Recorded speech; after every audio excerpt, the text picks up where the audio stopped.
Таяуда барлық жемістер мен көкөністер пісіп, бақшалардан жинала бастайды. Әсіресе осы көкөністердің ішіндегі асқабақтың пісуін көпшілігіміз асыға күтеміз. Біріміз асқабақтың өзін ұнатсақ, енді біріміз одан жасалған тағамдар мен дәмді бәліштерді сүйеміз.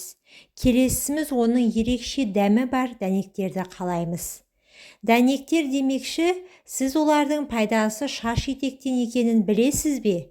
Білмеген болсаңыз, бүгінгі видео сіздерге арналады. Каналыма тіркеліп, видеоға лайк басып кетуді ұмытпаңыздар. Асқабақ дәнектерінің құрамында жүрек жұмысын қалыпқа келтіре алатын магнийдің жеткілікті мөлшері бар. Магний жүрек бұлшық еттерінің жұмысын жақсартып, ырғақтың бұзылуына тосқауыл қояды. Ғалымдар дәлелдегендей, холестериннің жоғарғы деңгейі жүрек, қан тамырлары ауруларын тудырады. Ал дәнектердің құрамындағы фитостеролдар қандағы холестерин деңгейін төмендетеді. Қан қысымын тұрақтандыратындықтан гипертониктарға жиі шағып тұруға кеңес беріледі.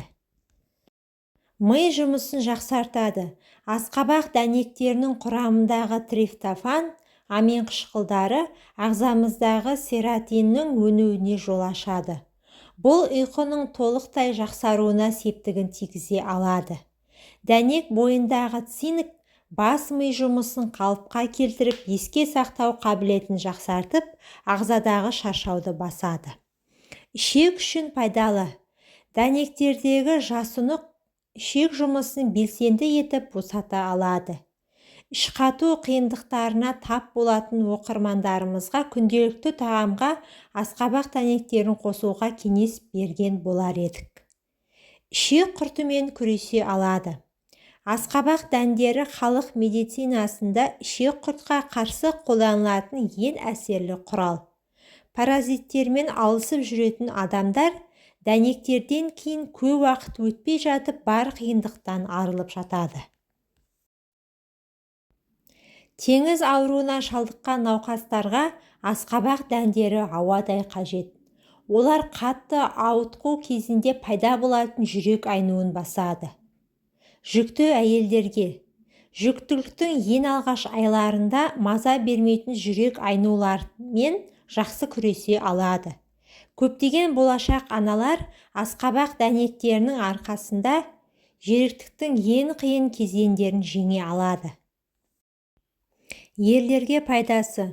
Асқабақ дәнектерінде жеткілікті мөлшерде омега-3, майлы қышқылдары мен цинк бар. Олар еркектердің ағзасындағы темір деңгейінің төмен түсіп кетуінің алдын алады. Ескерту. Асқазан ішек жолдары қатты бұзылған, ішек жолдары зақымданған, асқазан жырының қышқылдығы жоғары адамдарға асқабақ дәнектерімен әуестенбеуге кеңес беріледі. Назарларыңызға рахмет, пайдаларыңызға жарасын. Менің каналыма тіркеліп, видеоға лайк басып кетуді ұмытпаңыздар.